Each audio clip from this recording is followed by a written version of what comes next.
জনগণের কল্যাণের রাজনীতি নাকি কোনো ব্যক্তি বা গোষ্ঠীর কল্যাণের রাজনীতি, আমরা এই অনুষ্ঠানের মধ্য দিয়ে তুলে ধরার চেষ্টা করি বাংলাদেশের রাজনীতিতে কার কি অবস্থান। শুধু দর্শক, শুরু করছি বাংলা টিভির নিয়মিত আয়োজন বাংলা টক। সাথে আছে আমি বুলবুল আহমেদ। আপনারা জানেন আমরা এই অনুষ্ঠানের মধ্য দিয়ে তুলে ধরার চেষ্টা করি রাজনীতির বিভিন্ন দিক। এছাড়া আমাদের আলোচনায় উঠে আসে চলমান নানা বিষয়। দর্শক, আপনারা জানেন নির্বাচন নিয়ে সরকারের সাথে রাজনৈতিক দলগুলোর আলোচনা চলছে এবং বিভিন্ন বিষয়ে আলোচনা হচ্ছে, দর কষাকষি হচ্ছে বিভিন্ন ইস্যু নিয়ে। এই ধারাবাহিকতায় আমরা আমাদের আজকের আলোচনার বিষয় নির্ধারণ করেছি নির্বাচন ও নতুন বন্দোবস্ত। আর এই বিষয়ে আলোচনার জন্য আমাদের স্টুডিওতে উপস্থিত রয়েছেন দুজন বিশেষ অতিথি। আমার ডান দিকে রয়েছেন মহিউদ্দিন খান মোহন, জ্যেষ্ঠ সাংবাদিক ও কলাম লেখক। এরপরে রয়েছেন আব্দুল্লাহ এম তাহের, রাজনৈতিক বিশ্লেষক। আপনাদের দুজনকে স্বাগতম আজকের আমাদের আয়োজনে। আমি আলোচনা শুরু করতে চাই মহিউদ্দিন খান মোহন, আপনাকে দিয়ে।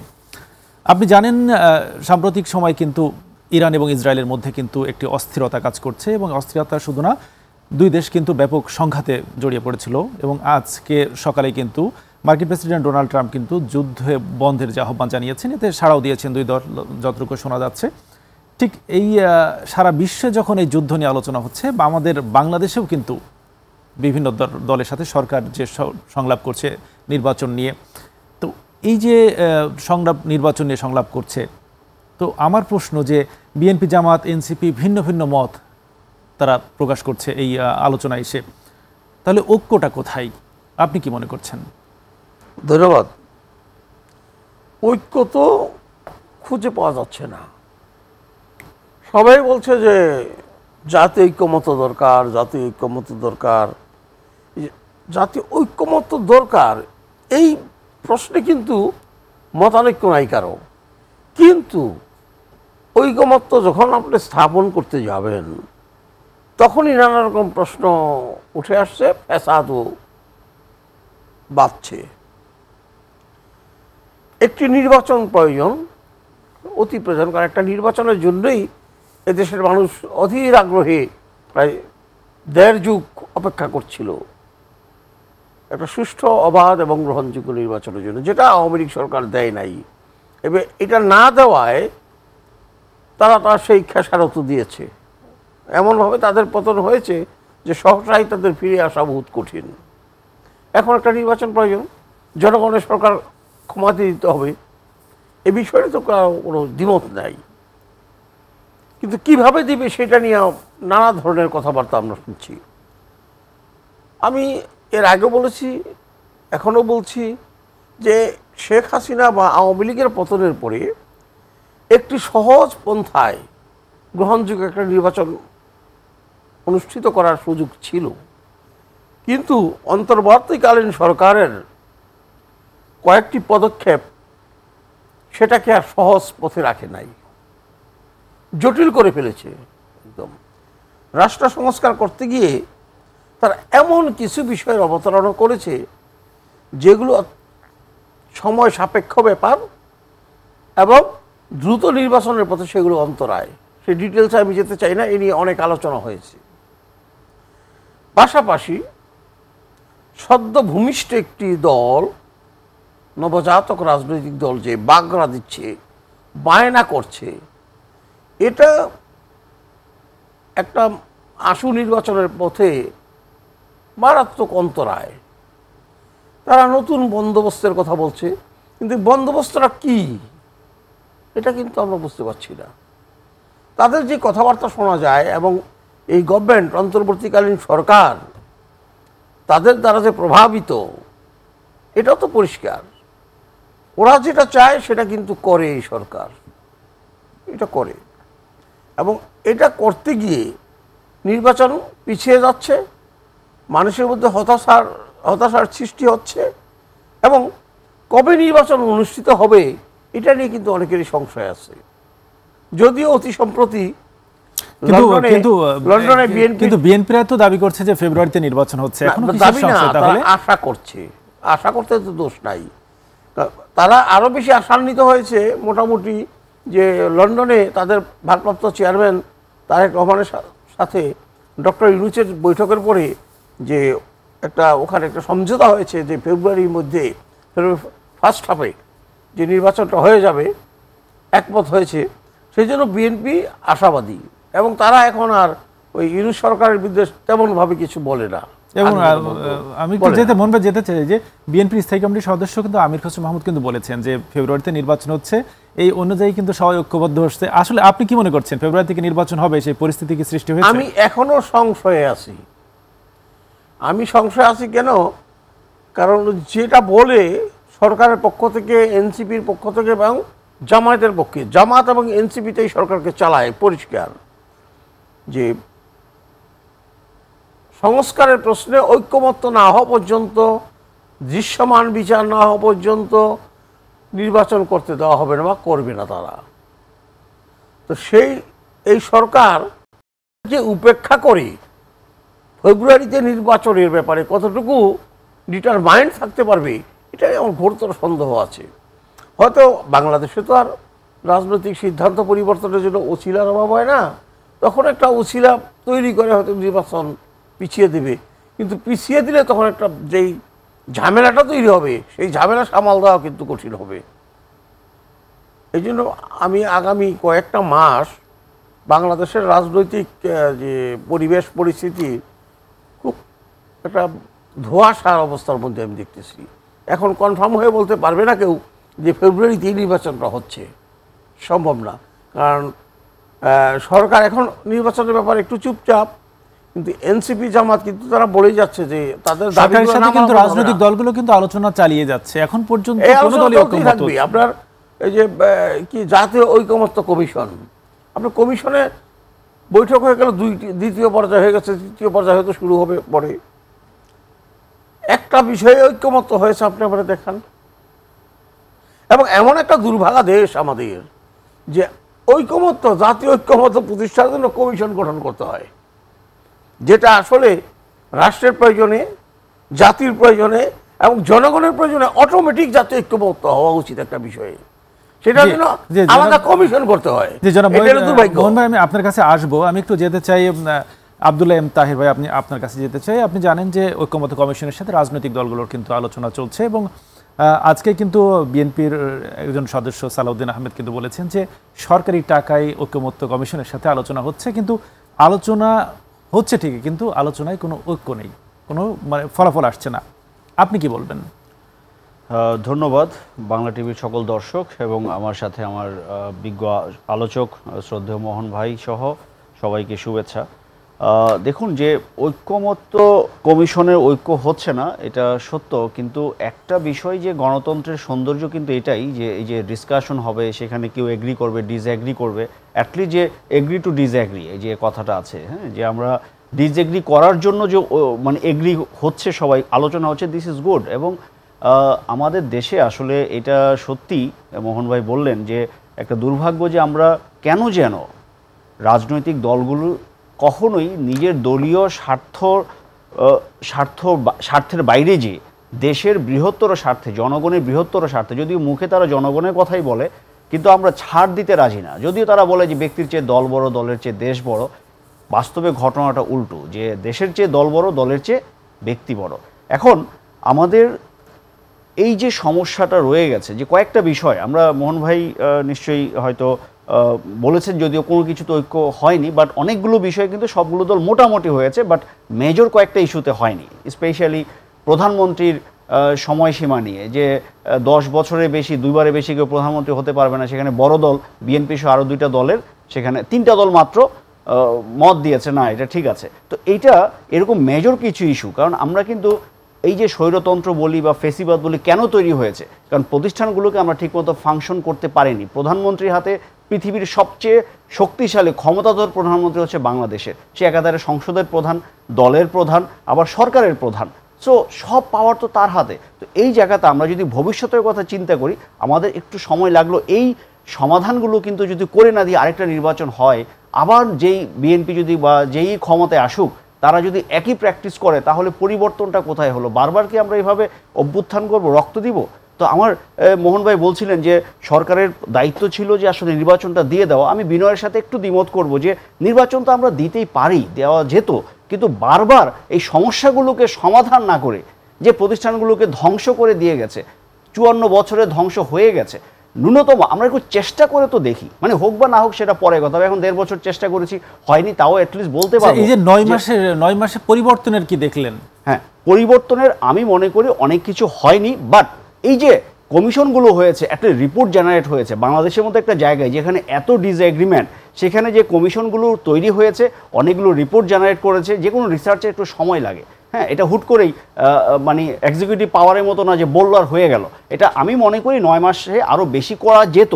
এই সরকার সদিচ্ছা থাকলে আমার মনে হয় 9 মাসে যে কাজগুলো করেছে সেগুলো হয়তো 6 মাসে করা যেত, 5 মাসে করা যেত, কিন্তু কিছুই হয়নি, সেটা আমি বিশ্বাস করি না। এর মধ্যে দেখুন যে হয়নি কি, মানে অনেক কিছুই কিন্তু আমাদের এই যে রিপোর্ট পর্যায়ে আসছে, এখন এক্সিকিউশনের পর্যায়ে যাচ্ছে। এখন যদি দলগুলো একটু ঐক্যমত হয়, যে কমিশনের যে মিটিংটা হচ্ছে, মিটিংটা কিসের উপর ভিত্তি করে হচ্ছে? নিশ্চয়ই তারা 9 মাসে 8 মাসে গ্রাউন্ড ওয়ার্ক করেছে, সেই গ্রাউন্ড ওয়ার্কের ভিত্তি করেই কিন্তু সেগুলোর উপর আলোচনা হচ্ছে। এখন এগুলোতে একটু সময় লাগে, এবং আপনি প্রথম কয়েক মাস তো গেছে একদম ধ্বংসযোগ্য, কোনো প্রতিষ্ঠান ছিল না, কার সাথে আপনি কথা বলবেন?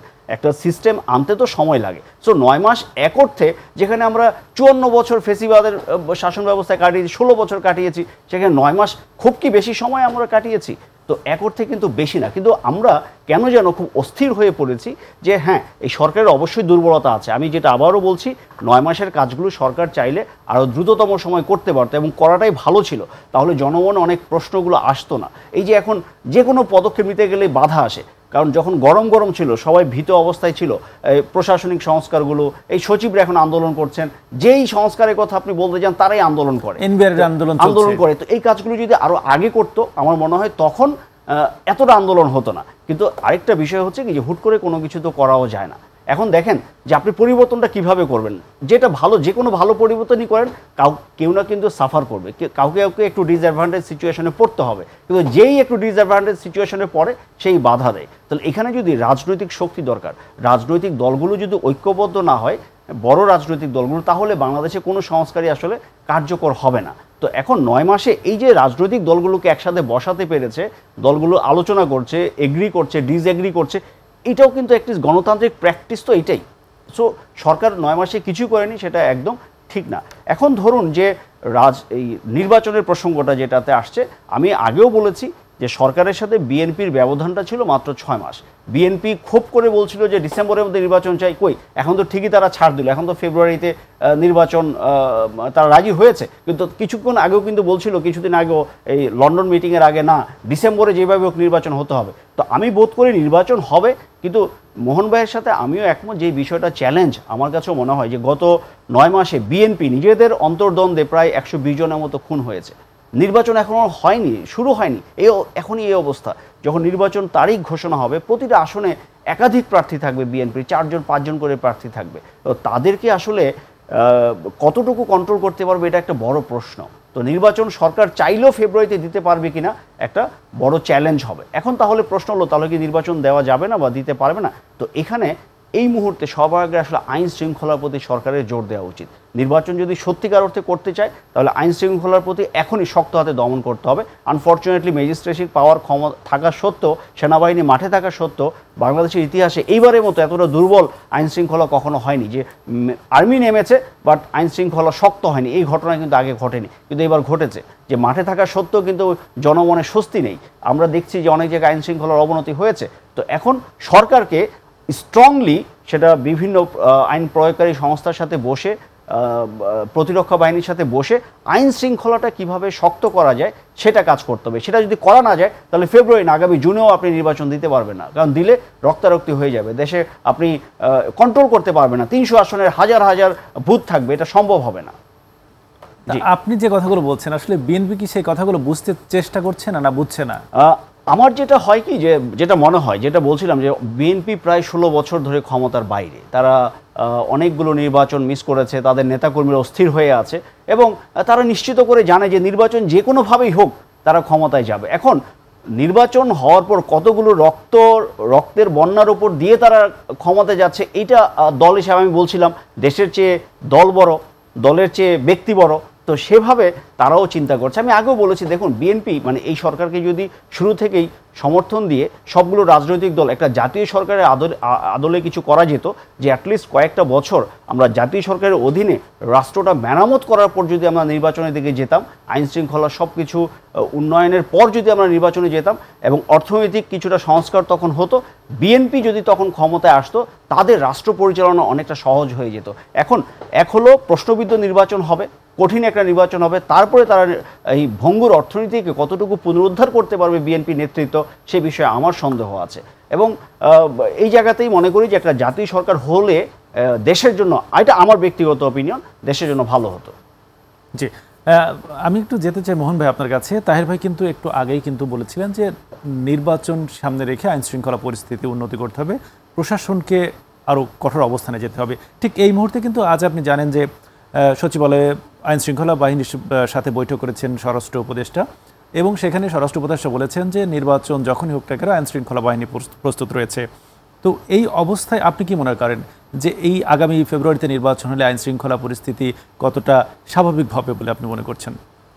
ধন্যবাদ। আসলে আইন শৃঙ্খলা পরিস্থিতি বর্তমানে সন্তোষজনক নয়, এটা স্বাভাবিক। কারণ পুলিশ বেকার, একদম বলা যায়, কোনো কাজ করতে পারে না। দেশে একটা আর্মির ম্যাজিস্ট্রেসি পাওয়ার আছে, তার কোনো প্রয়োগ নাই, কোনো প্রয়োগ নাই। কোথাও কোথাও তারা একটু অ্যাকশনে যায়, যে একটা শোনা যায় এই করছে, রেলওয়ের টিকিট নিয়ে বা বাসের টিকিট নিয়ে অ্যাকশনে যায়, কিন্তু আসল যে জায়গাটা দুর্বৃত্তদের দমন করা, মব দমন করা, এটা কিন্তু পারে নাই। এই যে মব কালচার বাংলাদেশে চালু হয়েছে, কিন্তু আশঙ্কাজনক হারে কিন্তু বাড়ছে। এই যে আমি এই জন্য কথা বলতেও ভয় পাই যে বাংলা টিভি থেকে বেরুলে পরে আমি আবার মবের কবলে পড়ি কিনা। আপনি একজন লোক মামলার আসামি, সে জঘন্য একজন খুনি হতে পারে, ধর্ষক হতে পারে, মানে উনি জঘন্য মানুষ। পুলিশ তাকে গ্রেপ্তার করবে, আদালতে নেবে, আদালত তার অপরাধের মাত্রা অনুযায়ী বিবেচনা করে শাস্তি দিবে। কয়েকজন লোক তাকে জুতা পরিয়ে অপদস্থ করতে হবে। নুরুল হুদা একজন বাজে লোক আমার দৃষ্টিতে, আমিও অনেক সমালোচনা করেছি, আজকে নয়, আওয়ামী লীগের আমলে টকশোতে আমি এই লোকটার সমালোচনা করেছি তীব্র ভাষায়। কিন্তু তাকে জুতার মালা পরিয়ে দেওয়ার অধিকার কে দিয়েছে? অপদস্থ করার অধিকার কে দিয়েছে মানুষকে? মব কেন? এই মব কালচার কিন্তু এই সরকার বন্ধ করতে পারে নাই। এই ব্যর্থতার দায় ডক্টর ইউনূস সাহেবকে নিতে হবে, আজ হোক কাল হোক, তাকে জবাবদিহি করতে হবে এই মব কালচারের জন্য। আর তাহের ভাই যেটা বললেন, জাতীয় সরকার কেন হয় নাই জানেন? জাতীয় সরকার হয় না এই জন্য 5ই আগস্টের পরে বাংলাদেশকে 71 থেকে সরিয়ে নেওয়ার একটা মানে উদগ্রতা দেখা গিয়েছিল একটা পলিটিক্যাল কর্নারের উপর মধ্যে। তারা 71কে মুছে দিতে চেয়েছিল, 71-এর 16ই ডিসেম্বরকে মুছে দিয়ে তারা 24-এর 5ই আগস্টকে সর্বোচ্চ স্থান দিতে চেয়েছিল, যেটা সম্ভব নয়। এবং বিএনপি সেই জন্যই রাজি হয় নাই, কারণ 71-এর সাথে বিএনপির অস্তিত্ব জড়িত। বাংলাদেশের অস্তিত্ব যেমন জড়িত, বিএনপির অস্তিত্ব 71-এর সাথে জড়িত। কেন? বিএনপির প্রতিষ্ঠাতা জিয়াউর রহমান মুক্তিযুদ্ধের ঘোষক, বঙ্গবন্ধু শেখ মুজিবুর রহমানের পক্ষে উনি স্বাধীনতার ঘোষণাটা দিয়েছিলেন। তো 71-কে যদি মুছে দেওয়া যায় বাংলাদেশের ইতিহাস থেকে, জিয়াউর রহমান থাকে না, তাহলে বিএনপির অস্তিত্ব কোথায় যাবে? এই জন্য বিএনপি ওই তথাকথিত জাতীয় সরকারে রাজি হয় নাই। এটা আমার মানে ধারণা যে এই জন্য রাজি হয় নাই। কারণ এটা করতে চেয়েছিল কারা? 71-এর পরাজিত জামাত শিবিররা করতে চেয়েছিল একটা, যে জাতীয় সরকার করে 71-কে মুছে দেই। তারা সেই অপচেষ্টা করেছে, এখনো করে, এখনো করবে। সুতরাং 71-কে বাদ দিয়ে তো আমাদের জাতিসত্তাকে আমরা মানে স্থায়িত্ব দিতে পারবো না, প্রতিষ্ঠিত রাখতে পারবো না। এই জন্য জাতীয় সরকারটা হয় নাই। নাইলে সবাই যদি ঐক্যমত্য পোষণ করতো, আমরাও চেয়েছিলাম সাধারণ নাগরিক অন্তত 4 বছর একটা জাতীয় সরকার থাকুক, সব কিছু মেশিনারিজ ঠিক হোক, তারপর একটা নির্বাচন হোক, কিন্তু সেটা হয় নাই ওদের এই উদগ্রতার কারণে। আপনারা দেখেছেন কিভাবে স্বাধীনতার বিভিন্ন স্মৃতিচিহ্ন ধ্বংস করে ফেলা হয়েছে 5ই আগস্টের পরে। 5ই আগস্টের বিপ্লব তো আমাদের স্বাধীনতা বা মুক্তিযুদ্ধের বিরুদ্ধে ছিল না, ছিল ফ্যাসিস্ট হাসিনার বিরুদ্ধে। তো ফ্যাসিস্ট হাসিনাকে উৎখাত করতে গিয়ে আপনি মুক্তিযুদ্ধের স্মারক ধ্বংস করে ফেলবেন বিভিন্ন জায়গায়, এটা তো হয় না। এটা করা হয়েছে, মব সৃষ্টি করা হয়েছে, এখনো মবের উপরেই চলছে এই দেশ। জি, আমি মব আমরা এক সময় দেখেন, আপনি বলবেন, আমি মব নিয়ে আপনাকে ছোট্ট একটু তথ্য দিয়ে রাখতে চাই যে বিগত 10 মাসে গণপিটুনিতে, মবের নামে গণপিটুনিতে 174 জনের মৃত্যু হয়েছে। এই একই সময়ে 477টি হামলা শিকার হয়েছে পুলিশ যেখানে নিরাপদ নয় সেখানে আসলে। এবং এই একই সময় কিন্তু আজকে 30 জন বাংলাদেশের বিশিষ্ট নাগরিক কিন্তু একজন বিবৃতি দিয়েছে, দেখেছেন নিশ্চয়ই। তো এই পরিস্থিতিতে আসলে এই এখন পদক্ষেপ নেওয়া কেন অনুপস্থিত? দেখেন 1972 সালে মানে স্বাধীনতার পর এই মব কালচার শুরু হয়েছিল। সে সময় কি হতো জানেন, একজন কারো যদি কাউকে পছন্দ না হতো বা শত্রুতা থাকতো, বলতো এই দালাল, পাকিস্তানের দালাল, রাজাকার, পিটিয়ে মেরে ফেলতো। তখন কিন্তু সাংবাদিক নির্মল সেন, প্রাতঃস্মরণীয় সাংবাদিক, উনি তার সেই বিখ্যাত কলাম লিখেছিলেন, স্বাভাবিক মৃত্যুর গ্যারান্টি চাই, স্বাভাবিক মৃত্যুর গ্যারান্টি চেয়েছিলেন উনি। আর আজকে যে মব কালচার, এটা গভর্নমেন্টের আশ্রয় প্রশ্রয়ে হচ্ছে। আমি বলবো, একদম দ্ব্যর্থহীন কণ্ঠে বললাম, গভর্নমেন্ট ইচ্ছা করলে মব কালচার বন্ধ করতে পারে, কিন্তু করে না। কোথায় তাদের দুর্বলতা? কোথায়? কেন মব হবে? আমি দেখছি মব সৃষ্টি করে ইন্টারমিডিয়েট পরীক্ষা অর্ধেক বন্ধ করে দিল, আর লাগবে না পরীক্ষা, অটো পাস। মব সৃষ্টি করে হাইকোর্টের বিচারপতিদেরকে অপসারণ করে ফেললো। আরে বাবা, হাইকোর্টের বিচারপতিদেরকে যদি অপসারণ করা হয়, এটা তো রাষ্ট্রপতি স্বাক্ষরে করে ফেলবো, তোমরা চুপচাপ। মব সৃষ্টি করতে হবে কেন? হাইকোর্ট ঘেরাও করতে হবে কেন? সরকার ভয় পেয়ে যায়। কেন ভয় পায় সরকারে? তো একটা কারণে ভয় পায়, কারণ ডক্টর ইউনূস ক্ষমতায় বসার পর বলছিল এই ছাত্রদের, তোমরা আমার নিয়োগকর্তা, তোমরা আমাকে এখানে বসিয়েছ। তো যারা নিয়োগকর্তা তারা যদি একটা চাপ দেয়, তো নিয়োগকর্তার অধীনে যিনি আছেন তিনি কি আর কথা বলতে পারেন? পারেন না। যার কারণে আরেকটা জিনিস বলি, আমাদের দেশে মগের মুল্লুক নামে একটা প্রবাদ আছে, প্রবচন, মগের মুল্লুক। আর এখন আমি এটা বলি মবের মুল্লুক। মগের মুল্লুক থেকে মবের মুল্লুক তৈরি হয়েছে বাংলাদেশ। এই মবের মুল্লুকে যে কেউ যে কোনো সময় মবের শিকার হয়ে যেতে পারে, সহিংসতার শিকার হয়ে যেতে পারে। এটা কোনো সুস্থ সমাজের পরিচয় বহন করে না। তো এই মব যদি বন্ধ করা না হয়, তাহলে আপনি নির্বাচন করতে পারবেন না, পরিবেশ সৃষ্টি করতে পারবেন না। কারণ ওই নির্বাচনকালীন যে অবস্থাটা থাকবে, তখন এরকম একটা যে কোনো ইস্যুতে মব সৃষ্টি করে একটা বিশৃঙ্খলা সৃষ্টি হবে, হানাহানি হবে। আগে আপনাকে মব দমন করতে হবে। জি, ধন্যবাদ। আমি একটু যেতে চাই তাহির ভাই আপনার কাছে। আপনার মোহন ভাই কিন্তু বলছিলেন, মব নিয়ে অনেক কথা বলেছেন।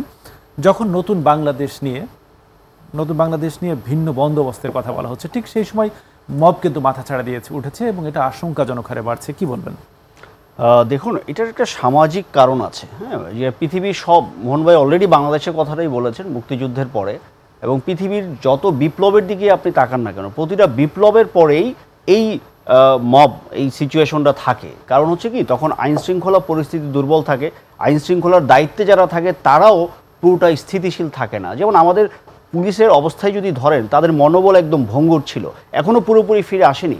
কারণ 16 বছরে তাদেরকে যেভাবে দলীয়করণ করা হয়েছে এবং 24 জুলাইয়ের গণ অভ্যুত্থানে তাদের যে প্রশ্নবিদ্ধ ভূমিকা, সেই ভয়ে কিন্তু এখনও পুলিশদেরকে তাড়িয়ে বেড়াচ্ছে মানে দুঃস্বপ্নের মতো। তো সেই অবস্থায় পুলিশ কিন্তু রিস্ক নিতে চাচ্ছে না এখন, বা রিস্ক নিতে ভয় পায়। কারণ কি, এখন কাকে ছেড়ে কাকে ধরবে? পুলিশ যদি কোনো অ্যাকশনে যায়, কেউ যদি স্যাবোটেজ করে কাউকে মানে আন্দোলনের মধ্যে গুলি করে ফেলে বা মেরে ফেলে, এটা কিন্তু পুলিশের জন্য বড় একটা তখন আরেকটা চ্যালেঞ্জ হয়ে যাবে। সো বিপ্লবের পরে, গণ অভ্যুত্থানের পরে সব দেশেই মোটামুটি এটা একটা থাকে, এটা একটা সামাজিক কারণ। আরেকটা কারণ আমাদের দেশে আরো বেশি কতদিন চলবে না, আমি আসছি সেই প্রসঙ্গে। এখন আরেকটা দিক হচ্ছে কি, যে বাংলাদেশে আইনের শাসন আমাদের সব সময় ছিল। এই মব কালচার এখন হয়তো খুব বেশি হচ্ছে, কিন্তু আগে যে ছিল না তা না। আপনি আমাদের সাংবাদিক মাহমুদুর রহমানের আমলের কথা ধরেন না, প্রখ্যাত সাংবাদিক, আমার দেশ পত্রিকার, তিনি কতবার আক্রমণের শিকার হয়েছেন। তখন ওইটা কি মব না? ওইটা তো মব। আমাদের মির্জা ফখরুল সাহেব আদালত পাড়ায় যাওয়ার সময় বা রাস্তায় তার ঠাকুরগাঁয়ে যাওয়ার পথে তো আন্দোলন মানে মারধরের শিকার হয়েছেন। সো এরকম মব কালচার আমাদের এখানে ছিল, কারণ আইনের শাসন কখনো ছিল না। প্রশাসন যন্ত্র। তাহলে কি এটা চলতেই থাকবে? না, আমি আসছি সে প্রসঙ্গে। প্রশাসন যন্ত্র, আমাদের নিরাপত্তা বাহিনী সবসময় দলীয়করণ হয়েছে, দলীয় লেজুর ভিত্তি করেছে, সেই জন্য তারা বিরোধী দলকে দমন করার জন্য তারা মব কালচার করেছে। এখন প্রশ্ন হলো এটা থেকে আর পরিত্রাণের উপায় কি? আমরা তো অতীত ইতিহাস টানলে অনেক কিছু বলতে পারি, যুক্তি পাল্টা যুক্তি দিয়ে অভিযোগ পাল্টা অভিযোগ করতে পারি। এ থেকে পরিত্রাণের উপায় কি? পরিত্রাণের উপায় হচ্ছেই এই নতুন বন্দোবস্ত লাগবে। আপনাকে রাষ্ট্রটা সংস্কার করতে হবে, প্রতিষ্ঠানগুলোকে ফাংশনাল করতে হবে। প্রতিষ্ঠান যদি ফাংশনাল না হয়, প্রতিষ্ঠান যদি ক্ষমতাসীন দলের লেজুর ভিত্তিতে মগ্ন থাকে, প্রশাসনে যদি দলীয়করণ বন্ধ না হয়, তাহলে মব কখনো বন্ধ হবে না। কারণ যখন যে ক্ষমতায় থাকে তার নেতাকর্মীরা যেভাবে একটু ইমিউনিটি পেয়ে যায়, যেভাবে একটু ইম্পাওয়ার্ড ফিল করে যে আমি যা করি তাই হয়ে যাবে, আমি যেটা করবো আমার কোনো বিচার হবে না, এই যে বিচারহীনতার সংস্কৃতি। ফেব্রুয়ারিতে যদি নির্বাচন সত্যি হয়ে যায়, তাহলে নতুন যে সরকার আসবে আসলে সে কি বন্দোবস্ত করতে পারবে কিনা? সেটা পারবে কিনা সময় বলে দিবে। বাট তখন রাজনৈতিক সরকার হলো হয় কি যে একটা এবং ভোটের মাধ্যমে যদি হয়, নিরপেক্ষ সুষ্ঠু ভোটের মাধ্যমে যদি হয়, তাহলে জনগণের কাছে কিছুটা দায়বদ্ধতার জায়গা থাকে। কারণ জনগণ তাকে নির্বাচন করেছে এবং ফেয়ার ইলেকশনের প্রসেসটা যদি চালু থাকে, সে জানে রাষ্ট্র পরিচালনায় যদি ব্যর্থ হয়, আগামী ইলেকশনে জনগণ আরেকবার তাকে ছুঁড়ে ফেলতে পারে। এই ভয়টা যদি রাজনৈতিক দলগুলোর মধ্যে থাকে, মানে সুষ্ঠু নির্বাচনের প্রক্রিয়াটা যদি চলমান থাকে, তাহলে গণতন্ত্রের মধ্যে সরকার রাজনৈতিক দলগুলোর মধ্যে একটা ভয় কাজ করে যে জনগণের ম্যান্ডেট নিয়েই তো তাকে আগামী নির্বাচনে আসতে হবে, বিজয়ী হয়ে আসতে হবে। তখন রাজনৈতিক সরকারগুলো সেই দায়বদ্ধতা থেকে চেষ্টা করবে অন্তত না মব কালচার অ্যাভয়েড করা যায় কিনা, আইনের শাসন দূর করা যায় না। কিন্তু সেই অবস্থায় নিয়ে যাওয়ার জন্যই এই ভঙ্গুর প্রতিষ্ঠানগুলোকে নির্বাচনের আগেই কিছুটা হলো আপনাকে সিস্টেম এনে দিয়ে যেতে হবে। না হয় বিএনপি আসুক আর যেই আসুক, আমাদের যেই লাভ, সেই সিস্টেমের পথে আসলে আমরা কতটা এগোচ্ছি আমরা জানবো। সময় হচ্ছে ছোট্ট একটি বিরতি নেবার। শুধু দর্শক, সময় হচ্ছে ছোট্ট একটি বিরতি নেবার। ফিরে আসছি কিছুক্ষণ পর, ততক্ষণ আমাদের সাথেই থাকুন। দর্শক, ফিরে এলাম বিরতি থেকে। আমাদের সাথে থাকার জন্য ধন্যবাদ। আমরা বিরতির আগে আলোচনায় ছিলাম তাহের ভাই আপনার কাছে, এবং আপনি আলোচনা করছিলেন রাজনৈতিক বিভিন্ন দিক নিয়ে, এবং এর আগে কিন্তু আলোচনায় আপনি বলেছিলেন যে রাজনৈতিক দলগুলো বিগত 10 মাসে কিছু না হোক রাজনৈতিক দলগুলো একই প্ল্যাটফর্মে বসেছে এবং একটা শান্তির সুবাতাস বয়ে যাচ্ছে। ঠিক সেই মুহূর্তে আমরা গতকাল রাতে দেখেছি এনসিপির প্রধান কার্যালয়ের সামনে কিন্তু ককটেল বিস্ফোরণ হয়েছিল। আসলে এমনটা কাম্য কিনা? রাজনৈতিক অস্থিরতা বাড়ছে কিনা, বা কি হচ্ছে? আসলে আমরা তো এখনো স্থিতিশীল পরিস্থিতিতে যাইনি। এই যে আমরা মব কালচার নিয়ে কথা বলছি, ইট ইজ এন ইন্ডিকেশন যে আমরা কিন্তু আসলে যাইনি। এবং বরাবর ৭১-এর পরে এবং এই ২৪-এর পরে দুটোই পরাজিত শক্তি যারা, তারা কখনোই চাইবে না, সেটা দেশি বিদেশি বিভিন্ন তাদের যে বন্ধু প্রতিম, মানে পরাজিত শক্তির যারা বন্ধু, তারা কখনোই চাইবে না যে দেশটা মানে তাদের পতনের পর, তারা পালিয়ে যাওয়ার পর দেশটা শান্তিতে চলুক। এটা কখনোই কোনো পরাজিত শক্তি চায় না। যে কোনো বিপ্লব, যে কোনো যুদ্ধে পরাজিত শক্তি চায় পরাজয়ের প্রতিশোধ নেবার জন্য, সেটা প্রত্যক্ষ বা পরোক্ষভাবে হোক। সো দেশ স্থিতিশীল অবস্থায় চলবে, এইটা যারা পরাজিত হয়েছে বা পরাজিত দলের পক্ষের যারা সমর্থক, প্রত্যক্ষ বা পরোক্ষ, এই কথাগুলো কিন্তু আমরা অতীতেও শুনে আসছি। না, আমি আসছি, অতীত হয়েছে এটা, যে পরাজিত শক্তি কখনোই আপনাকে শান্তিতে থাকতে দিবে না। এবং কেন এই সুযোগটা পায়? আইন শৃঙ্খলার দুর্বলতা, যেটা নিয়ে আমরা কথা বলছি। কারণ আইন শৃঙ্খলা পরিস্থিতি যদি ভালো হতো, প্রশাসন যদি শক্তিশালী হতো, পুলিশ যদি অ্যাক্টিভ থাকতো, তাহলে এই ঘটনাগুলো ঘটতো না। যখনই কোনো ঘটনা ঘটবে, সাথে সাথে যদি অপরাধীকে শনাক্ত করা যেত, আইনের বিচারের আওতায় তাকে আনা যেত, তাহলে কিন্তু মানুষ একটা ভয় পেত, এবং যারা ভিকটিম তারাও এতটুকু আস্থা রাখতে পারতো না আমি মানে যদি শিকার হই, ভিকটিম হই, তাহলে আমি বিচারটা পাবো। তাই পুলিশের কাছে সে যাইতো। কিন্তু যেহেতু সে এখন বিচার পায় না, ওই যে একটা আছে উইন্ডোজ ব্রকেন থিওরি, যে যখন ছোট ছোট অপরাধগুলোর কোনো বিচার হয় না, তখন মানুষ বড় অপরাধ করতে উদ্বুদ্ধ হয়, যে আরে এটা করে তো পার পাওয়া যায়, তখন বড়টা করতে হয়। কিংবা যখন আইন শৃঙ্খলার দুর্বলতা দেখে, তখন মানুষ নিজে থেকেই মানে আইন নিজের হাতে তুলে নেয়।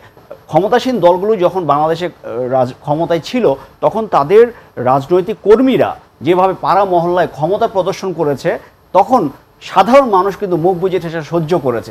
যখন রাজনৈতিক সরকার চলে গেছে, তখন সাধারণ সেই ক্ষমতাহীন যারা ছিল, তারা এখন সুযোগ পেয়েছে, না এতদিন তো আমার ক্ষমতা দেখানোর জায়গা ছিল না, আমি ভিকটিমাইজড হয়েছি, সো তোমরা তো এখন নাই, তো লেটস সি এখন আমি ক্ষমতা দেখাবো। কারণ সে এতদিন ভিকটিম ছিল, সে ক্ষমতা দেখাতে পারেনি, সে তাকে অপদস্থ করা হয়েছে, তাকে মুখ বন্ধ করে রাখা হয়েছে। এখন যে একটু সুযোগ পেয়েছে, ক্ষমতা দেখানোর, বাহাদুরি দেখানোর একটা প্রবণতা একটা হিংস্র প্রবণতা তার মধ্যে জেগে উঠেছে। এটা একটা সামাজিক কারণ, এটা সোশ্যাল লার্নিং থিওরি। আমরা জানি যে সমাজ আমরা তো দেখে দেখে শিখি, আমরা অতীত থেকে শিখি। আমার প্রতিবেশী কি করে, আমার বন্ধু কি করে, ভাই কি করে, সমাজ কি করে, সামগ্রিকভাবে সেটা থেকে আমরা শিখি। তো সেই শিক্ষা থেকেই আমাদের এই মব কালচার শুরু হয়েছে। কিন্তু বন্ধ করার জন্য যে শক্ত কাঠামো দরকার, যে আইন শৃঙ্খলা বাহিনী শক্ত হাতে দমন করা দরকার, সেই নৈতিক মনোবল এখনও আমাদের পুলিশের আসেনি। সেটা না আসা পর্যন্ত আপনি আশা করতে পারেন না যে মব কালচার বন্ধ হয়ে যাবে কিংবা আইন শৃঙ্খলার দুর্বলতাগুলো কোথায়? দুর্বলতাটা হচ্ছে এটা অবশ্যই একদিকে সরকারের দুর্বলতা। আমি বলবো যে সরকার ঠিকভাবে, এটা অবশ্যই মাননীয় স্বরাষ্ট্র উপদেষ্টা এবং ডিরেক্টলি আমাদের, মানে যদি চূড়ান্তভাবে বলি, প্রধান উপদেষ্টা। বাংলাদেশের প্রত্যেকটা রাজনৈতিক দলের সমর্থন কিন্তু রয়েছে এবং আমরা জানি কিন্তু সামাজিক যোগাযোগ মাধ্যম বলেন, গণমাধ্যমের নিউজও আছে যে একটা সাধারণ মানুষের একটা বড় অংশ কিন্তু বর্তমান সরকারের প্রতি আস্থা রয়েছে। তারপরও কেন এই আইন শৃঙ্খলা পরিস্থিতি স্বাভাবিক করা সম্ভব হচ্ছে না? সাধারণ মানুষ কিন্তু শুধু ভালোবাসাটাই দিতে পারে, তারা হয়তো প্রয়োজনে রাস্তায় আনতে পারে, কিন্তু প্রশাসন যন্ত্র চালায় যে আমাদের রাষ্ট্রের যে প্রতিষ্ঠানগুলো, তিনটা অংশ, যে প্রশাসন, আপনার মানে আইন, তাই না? তো এগুলো কিন্তু সাধারণ জনগণ চালায় না, এগুলো চালাবে প্রশাসনের লোকজন। এখন তারা যদি সরকারকে পুরোপুরি সাপোর্ট না করে তাহলে প্রশাসন তো ঠিকমতো চলবে না, এবং যখন প্রশাসন চলবে না জনগণ কিন্তু আবার তখন ক্ষিপ্ত হয়ে যাবে।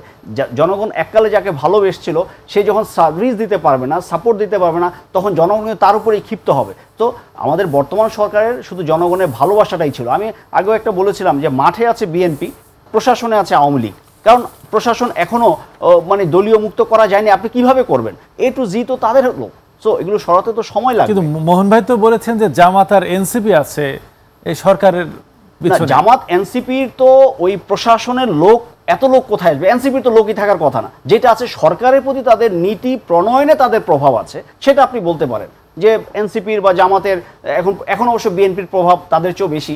তো সেটা হচ্ছে নীতি প্রণয়নে বা সিদ্ধান্ত গ্রহণে তাদের একটা চাপ আছে। প্রশাসনের কিন্তু লোক তাদের নাই। জামাতের কয়জন লোক আছে প্রশাসনে? হ্যাঁ, তো এনসিপির তো সদ্য মানে আমি যাবো তার ভাই, আমি আপনার কাছে যাব। আমি একটু মোহন ভাই, আমি আপনার কাছে যেতে চাই। আমরা কিন্তু আলোচনা, স্বরাষ্ট্রমন্ত্রী আজকে আইন শৃঙ্খলা বাহিনীর সাথে সভা করেছেন এবং বলেছেন যে নির্বাচনের আগেই আইন শৃঙ্খলা পরিস্থিতি আরও ভালো হয়ে যাবে এবং প্রশাসন প্রস্তুত রয়েছে। এবং তিনি কিন্তু আরও একটি কথা বলেছেন যে তার জন্য কিন্তু প্রত্যেকটি রাজনৈতিক দলকে দায়িত্ব নিতে হবে এবং এগিয়ে আসতে হবে। এই রাজনৈতিক দলগুলো কতটা এগিয়ে এসেছে বা আসবে মনে করছেন যদি ফেব্রুয়ারিতে নির্বাচন হয়? একটা স্থিতিশীল পরিস্থিতি যদি সৃষ্টি করতে হয় তাহলে অবশ্যই যেটা অংশীজন যারা, সেটা গভর্নমেন্ট, আইন শৃঙ্খলা বাহিনী এবং পলিটিক্যাল পার্টি, সবাইকেই ভূমিকা রাখতে হবে। না হলে আপনার কাঙ্ক্ষিত পরিবেশটা আপনি পাবেন না। তো সরকার তো নির্বাচনের প্রশ্নে আমি একটু পিছনে যেতে চাই যে ফেব্রুয়ারিতে যে নির্বাচনের কথাটা বলা হচ্ছে ততক্ষণ কতটুকু প্রস্তুত হবে, এর মধ্যে কিন্তু সিটি কর্পোরেশন নির্বাচন হয়ে যাচ্ছে সম্ভবত। আজকে একটি পত্রিকায় একটা লিড নিউজ যে 12টি সিটি নির্বাচনের জন্য সরকার প্রস্তুতি গ্রহণ করছে এবং তারা বোধহয় করে ফেলবে, খুব শীঘ্রই করে ফেলবে, উইদিন ডিসেম্বর সিটি কর্পোরেশনের ইলেকশনটা করবে। তার মানে সরকার যে কিছুদিন আগে বলছিল, এবং শুধু সরকার নয়, জামায়াত এবং এনসিপি, এই জন্যই আমি বলছি সরকারকে চালাচ্ছে এই দুই সংগঠন। জামায়াত এবং এনসিপি যে বলেছিল যে আগে আমরা স্থানীয় সরকার নির্বাচন চাই, সেটা কিন্তু বাস্তবায়ন হতে যাচ্ছে। 2-4 দিনের মধ্যে হয়তো এটা ক্লিয়ার হবে। সরকার হয়তো বলবে যে 12টা সিটি কর্পোরেশন ইলেকশন দিব, এই জন্য যে জনভোগান্তি, যে স্থানীয় সরকারের কাজকর্মগুলো, সেই জনভোগান্তি দূর করার জন্য দিতে হবে। বিশেষত ঢাকা দক্ষিণ সিটিতে বিএনপি নেতা ইশরাক হোসেনকে যে বসতে দেওয়া হলো না ক্লিয়ারলি, কারণ যেই রায়ে চিটাগংয়ে ডাক্তার মোহন ভাই, শুধু যে সিটি কর্পোরেশনগুলো এমনটা না, বাংলাদেশের অধিকাংশ ইউনিয়ন কাউন্সিল থেকে শুরু করে কিন্তু পৌরসভা, এখানে কিন্তু জনপ্রতিনিধিরা কিন্তু কথা বলেছে। সিটি কর্পোরেশন নির্বাচনটা যদি গভর্নমেন্ট উঠিয়ে নিতে পারে, ঠিকঠাক মতো করে ফেলতে পারে, তারপরেই তারা উপজেলা পরিষদ ইলেকশনে যাবে। যাওয়ার পরে তারপরে ইউনিয়ন পরিষদে যাবে। তার মানে প্রলম্বিত করা হবে জাতীয় সংসদ নির্বাচন, এই নির্বাচনের ডামাডোলে। তখন আর ফেব্রুয়ারিতে কেউ স্থির থাকতে পারবে না।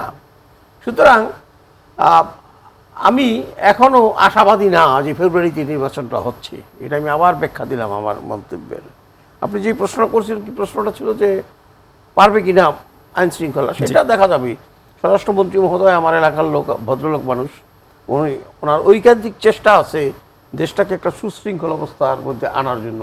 উনি সেই ইসের মতো চলে যান থানায়, রাতের অন্ধকারে থানায় চলে যান দেখতে, সব ঠিক আছে, কিন্তু তার মেশিনারি যদি ঠিক মতো কাজ না করে উনি একা তো কিছু করতে পারবেন না, কিচ্ছু করতে পারবেন না। বলে বুঝেন যে কি অবস্থা, যে আমার যে থানা শ্রীনগর থানা বিক্রমপুরের 10 মাসে 3টা ওসি চেঞ্জ হয়েছে। এটা তো অনাকাঙ্ক্ষিত ব্যাপার। একজন ওসি একটা থানায় পোস্টিং হলে 3 বছর থাকবে ধরে নেওয়া যায়, কিন্তু 3টা চেঞ্জ হয়েছে 10 মাসে। তাহলে আপনি কোথায় যাবেন? এইভাবে তো আপনার স্টেবল কোনো প্রশাসন আপনি পাবেন না, কোথাও পাবেন না। সুতরাং এইগুলো ঠিক করতে হবে, না হলে আপনি যে স্বরাষ্ট্র উপদেষ্টা যতই বলুন যে সক্ষমতা আছে পারবো, সেটা কিন্তু বাস্তবে আমরা দেখতে পাবো না। মোহন ভাই, এই যে এর দুর্বলতাগুলো তো কোথায়? এমনি প্রশাসনকে ঢেলে সাজিয়েছে এর আগে, এমনটা শোনা গিয়েছে। আবার এই যে ওসি ট্রান্সফারের কথা বললেন, আসলে কেন এই অস্থিরতাটা, কেন এখন পর্যন্ত, কেন এই দুর্বলতা? ব্যাপারটা হলো কি যে এই গভর্নমেন্ট তো কোনো পলিটিক্যাল পার্টি গভর্নমেন্ট না। মাঠে পলিটিক্যাল পার্টি বলতে একটা, সেটা বিএনপি। বিএনপির অনেক জায়গায় বিএনপি নেতৃত্বের পছন্দ না হলে তারা যে কোনোভাবে ম্যানেজ করে একজন ওসিকে বা ইউএনওকে ট্রান্সফার করে দিচ্ছে, আরেক গ্রুপ হয়তো আরেকজনকে আনছে। এইভাবে একটা অস্থিতিশীল পরিবেশ, এটা বিএনপির হাইকমান্ডের দেখা উচিত। এরকম অভিযোগ যদি তাদের কাছে যায় যে তাদের নেতারা, লোকাল লিডাররা প্রশাসনের উপরে হস্তক্ষেপ করছে, তাহলে বোধহয় তাদের মধ্যে সেটা কগনিজেন্সিতে নিয়ে ব্যবস্থা গ্রহণ করা উচিত। নাহলে কিন্তু প্রশাসনকে আপনি স্থিতিশীল অবস্থায় আনতে পারবেন না, আইনশৃঙ্খলা পরিস্থিতিরও উন্নতি হবে না। এটা বিএনপিরও দায়িত্ব আছে, যে আপনি বললেন না সব দল মিলে করা উচিত। বিএনপিরও কিন্তু একটা বিরাট দায়িত্ব আছে, কারণ এই প্রশাসন তো চালাবেন ওনারাই, সামনে 2 দিন আগে আর পরে ওনারাই চালাবেন। সুতরাং এখন থেকে যদি প্র্যাকটিসটা করা না হয়, তাহলে হঠাৎ করে এসে কিন্তু উনি নিয়ন্ত্রণ করতে পারবেন না। লন্ডন থেকে তার সাহেব উড়ে এসে বাংলাদেশের প্রশাসনে একদিনের মধ্যে একেবারে ঠান্ডা করে ফেলবেন, অতটা ক্যারিসম্যাটিক লিডার তো উনি না। উনি তো বঙ্গবন্ধু শেখ মুজিবুর রহমান না, যে 9 মাস পাকিস্তানের কারাগার থেকে আসার পরে, 10ই জানুয়ারি আসার পরে উনি আঙ্গুল উঁচিয়ে বললেন আমি তোমাদের কিছু দেবার পারবো না। তখনকার রাজনীতির প্রেক্ষাপটে এখন সব কিন্তু ঠান্ডা হয়ে গেল, ঠান্ডা হয়ে গিয়েছিল। পরে আবার তো বিশৃঙ্খল অবস্থা যা তা হইলো, সেই লিডার তো না। জি এই বিষয়ে শুনবো, আমি আপনার কাছে আসবো। বিরতির সময় হয়েছে ছোট্ট একটি বিরতি নেবার। শুধু দর্শক, সময় হয়েছে ছোট্ট একটি বিরতি নেবার, ফিরে আসছি কিছুক্ষণ পর, ততক্ষণ আমাদের সাথেই থাকুন। দর্শক, ফিরে এলাম বিরতি থেকে। আমরা আলোচনায় ছিলাম নির্বাচন ও নতুন বন্দোবস্ত, আর বিষয়ে আমি আলোচনায় ছিলাম, আপনার কাছে ছিলাম, এবং আমি একটু জানতে চাইছি যে এই যে মোহন ভাই কিন্তু বলেছেন যে নির্বাচন ফেব্রুয়ারিতে কোনোভাবেই সম্ভব নয়, যে রাজনৈতিক দলের মধ্যে জাতীয় ঐক্যমত্য কমিশনের বৈঠক চলছে। এর অবস্থায় কিন্তু আপনি জানেন যে ককটেল বিস্ফোরণের কথা বললাম, আসলে কি সংস্কার হলে নির্বাচনটা অবাধ, সুষ্ঠু, নিরপেক্ষ হবে, কি মনে করছেন? অবাধ সুষ্ঠু করার জন্য প্রথমত যেটা আমি বলেছি অলরেডি, যে আইন শৃঙ্খলা উন্নতি করতে হবে। তো সেক্ষেত্রে আমার মনে হয় যে মোহন ভাই যেটি প্রসঙ্গটিতে আনলেন, যে সিটি কর্পোরেশন নির্বাচনগুলো হতে পারে, এটা আমি বোধ করি, যদিও বড় দলগুলো মানে বিএনপি স্পেশালি শুরু থেকেই এটার বিরোধিতা করে আসছে, বাট আমার ব্যক্তিগত বোধ হচ্ছে আরও আগেই স্থানীয় নির্বাচনের প্রস্তুতি বা চেষ্টা সরকারের করা উচিত ছিল। এখন দেখুন, পুরো দেশটা অভিভাবক শূন্য, মানে স্থানীয় প্রশাসনে কেউ নেই। যদি স্থানীয় নির্বাচন হয়, সেখানে যদি জনপ্রতিনিধি বসে, তাহলে স্থানীয় অনেক সমস্যা কিন্তু স্থানীয় প্রতিনিধি তখন তার অঞ্চলে উনি কিন্তু তখন কন্ট্রোল করতে পারবে, কিছুটা তিনি দায়িত্ব নিতে পারবেন, জনগণ একটা প্রতিনিধি অন্তত পাবেন। তো স্থানীয় নির্বাচনগুলো আরেকটা দিকে হয় যে এটা একটা টেস্ট কেস হইতে পারে আমাদের আইন শৃঙ্খলা বাহিনীর জন্য, যে ঠিক আছে 12টা সিটি কর্পোরেশন বা 6টা সিটি কর্পোরেশন নির্বাচন করার মাধ্যমে তাদের সক্ষমতার প্রমাণও তারা দিতে পারেন, কিংবা জাতীয় নির্বাচনের জন্য প্রস্তুতি তারা নিতে পারেন, এবং কি কি দুর্বলতা রয়ে গেছে প্রশাসনে সেটাও কিন্তু তখন বের হয়ে আসতে পারে। সো আমি বোধ করি একটি সুষ্ঠু জাতীয় নির্বাচনের জন্য প্রথমত দরকার আইন শৃঙ্খলার উন্নতি করা, এবং সেটা একটা সর্বদলীয় কমিটি, আইন শৃঙ্খলা কমিটি হতে পারে, এবং অবশ্যই রাজনৈতিক দলগুলোর এখানে অংশগ্রহণ লাগবে, তাদেরকে শক্ত ভূমিকা নিতে হবে, তাদের নেতাকর্মীদেরকে স্থানীয় পর্যায়ে কন্ট্রোল করতে হবে, যাতে মব জাস্টিসে তারা না জড়িয়ে যায়। রাজনৈতিক দলগুলো যদি এভাবে তাদের নেতাকর্মীকে কন্ট্রোল করে, স্থানীয় পর্যায়ে দলগুলো দায়িত্ব নেয় এবং পাশাপাশি স্থানীয় নির্বাচনগুলো যদি সরকার পদক্ষেপ নেয়, আমি মনে করি এটা আস্তে আস্তে জাতীয় নির্বাচনকে সুষ্ঠু করার জন্য আমাদেরকে একটু সহায়ক ভূমিকা হিসেবে কাজ করবে। সো আমি মনে করি জাতীয় নির্বাচনের ডিসেম্বরের মধ্যে কয়েকটা স্থানীয় নির্বাচন হওয়া দরকার এবং প্রশাসনকে, আইনশৃঙ্খলা বাহিনীকে সর্বদলীয় আইনশৃঙ্খলা বাহিনী করার মাধ্যমে আমরা উন্নতি করতে পারি, যেটা আমাদের জাতীয় নির্বাচন করতে সহযোগিতা করবে। জি, তবে আমি মোহন ভাই আপনাকে যেতে চাই নির্বাচন প্রসঙ্গে। আপনি স্থানীয় সরকার নির্বাচনের কথা বলছিলেন এবং স্থানীয় সরকার নির্বাচনের পক্ষে বিপক্ষে কিন্তু এনসিপি এবং বিএনপি কিন্তু বিরোধিতা রয়েছে এবং বিএনপি কখনোই চায় না যে স্থানীয় সরকার নির্বাচন জাতীয় নির্বাচনের আগে হোক। এই পরিস্থিতিতে আপনি বলছেন জাতীয় নির্বাচন যদি হয়ে যায় তাহলে রাজনৈতিক অস্থিরতা সৃষ্টি হবে কিনা? জাতীয় নির্বাচন যদি হয়ে যায় তখন অস্থিরতা সৃষ্টি করার চেষ্টা কোনো কোনো মহল করতে পারে, কিন্তু তখন আর সেটা খুব একটা কার্যকর হবে না। কারণ একটা নির্বাচিত সরকার তখন চলে আসবে, বিতর্কের অবসান হবে যে এই সরকার যে কিছু কিছু জাতীয় নির্বাচনের আগে স্থানীয় সরকার নির্বাচন হলে না, তাহলে একটু প্রবলেম হবে। কারণ বিএনপিতে বিরোধিতা করছে এবং স্থানীয় সরকার নির্বাচনটা মনে করেন সিটি কর্পোরেশনে এখন প্রতিদ্বন্দ্বিতা কারা করবে, কাদের লোক, যদিও দলীয় ভিত্তিতে হবে না, এটা দলীয় ভিত্তিতে হবে না, ইন্ডিপেন্ডেন্ট দাঁড়াবে সবাই। সেখানে তো যারা দাঁড়াবে তারা বিএনপির লোক হবে বেশি প্রত্যেকটা জায়গায়, এবং জামাতের দলীয় প্রতীকে না হলে দলীয় ভিত্তিতে তো অবশ্যই হবে। না, ওটা হয় কি সমর্থিত বলা হয়, তখন যে বিএনপি সমর্থিত প্রার্থী বলা হয়, মনোনীত নাম। তো সেখানে একটা ব্যাপার হবে যে এই যে একটা বিশৃঙ্খল পরিবেশ বর্তমানে, মানে রাজনীতি বিশৃঙ্খল পরিবেশ বলা যায়, এটা একটা নির্বাচন কেন্দ্রিক মানে কর্মকাণ্ডে পরিণত হবে। আর বাংলাদেশের মানুষ কিন্তু নির্বাচনকে সবসময়ই উৎসব হিসাবে নেয়। তো সেই হিসাবে যদি সিটি কর্পোরেশন ইলেকশন হয় তখন দেখা যাবে প্রত্যেকটা সিটিতেই, যে 12টা সিটি কর্পোরেশন, একটা উৎসবমুখর পরিবেশ সৃষ্টি হয়ে যাবে। আপনি চান বা না চান, আমি চাই বা না চাই, বিএনপি চাক বা না চাক, তাদের নেতাকর্মীরা তখন ইলেকশনে জড়িয়ে যাবে এবং বিএনপিও সেই প্রক্রিয়ার বাইরে থাকতে পারবে বলে আমার মনে হয় না দলীয়ভাবে। তারাও তাদের অনেকে বলছে যে এই নির্বাচনের মধ্যে দিয়ে নির্বাচন কমিশনের সক্ষমতা কতটুকু সেটাও যাচাই হবে। কারণ নির্বাচনী পথে পা বাড়াতে পারবে দল, কিন্তু জাতীয় নির্বাচন আমরা কিন্তু আগে থেকেই বলেছিলাম। দেখেন এই যে আমি বছর খানিক না, মাস 6 আগে ফেসবুকে একটা স্ট্যাটাস দিয়েছিলাম যে এই সরকার ইচ্ছে করলে সিটি কর্পোরেশন, পৌরসভা, উপজেলা, জেলা পরিষদ নির্বাচনগুলো পর্যায়ক্রমে যদি শুরু করে দেয় তাহলে অন্তত 3 বছর সময় লাগবে এগুলো কমপ্লিট করতে। এই সরকারের ক্ষমতায় থাকতে পারবে এবং সংস্কার কার্যক্রম তো সময় পেয়ে কমপ্লিট করতে পারবে। তো এখন দেরি করে ফেলছে, আরও আগেই করা উচিত ছিল। অনেক ধন্যবাদ মহিউদ্দিন খান মোহন, ধন্যবাদ আব্দুল্লাহ এম তাহের, আপনাদের দুজনকেই আমাদের স্টুডিওতে এসে সময় দেওয়ার জন্য। দর্শক, আমরা আলোচনা করেছিলাম নির্বাচন এবং নতুন বন্দোবস্ত নিয়ে। আমাদের আলোচনায় উঠে এসেছে অনেক কিছু। দর্শক, আপনারা জানেন জনগণের কল্যাণেই কিন্তু একটি দেশ রাষ্ট্র গঠিত হয়।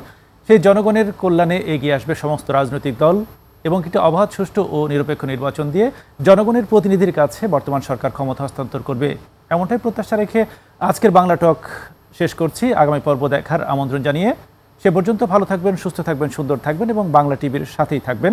ধন্যবাদ সবাইকে।